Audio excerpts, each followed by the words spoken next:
Hello, I'm Richard from MTCS, and today I'd like to talk to you about one of our assessment processes that we call the grade assessment, or GA.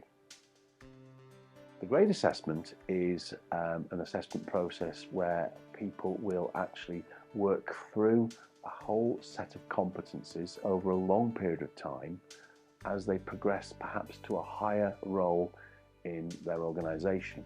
So for example, this could be a technician who's moving towards an engineer level, or it could be an engineer perhaps working towards a supervisor or team leader role. So what actually happens in the grade assessment?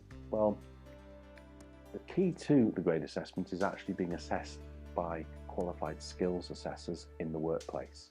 So in practice that could be your supervisor or team leader.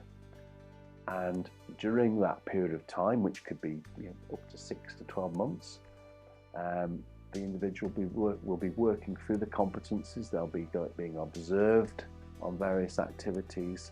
They'll be completing a portfolio of evidence where they can collect documentation relating to the task they've carried out.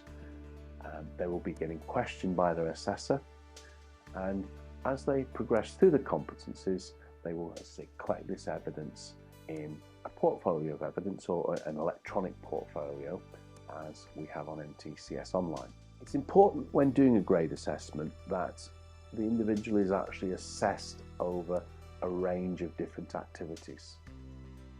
And what that means is that, for example, they will be assessed on different equipment, on different projects, different operations. They may be working on different vessels if they're working offshore. They may be working on with different teams. So over that period of time, they've built up a range of evidence over different activities.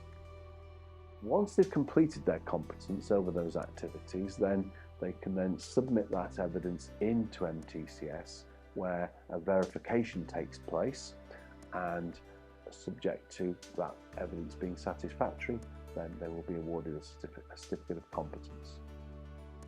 The verification is actually effectively a quality check on that assessment that's taken place over a period of time. They will be receive feedback from our verification team as to perhaps where they might need to provide some other evidence, some additional evidence. So that's the grade assessment. That's purely for people who wish to actually work towards perhaps a higher role in their organisation. So to sort of summarise again, it's from maybe a technician to an engineer to a supervisor, or perhaps even a supervisor to a project manager. I hope you found that video interesting. If you have any further questions about the grade assessment, then please feel free to contact MTCS either through our website or email us directly.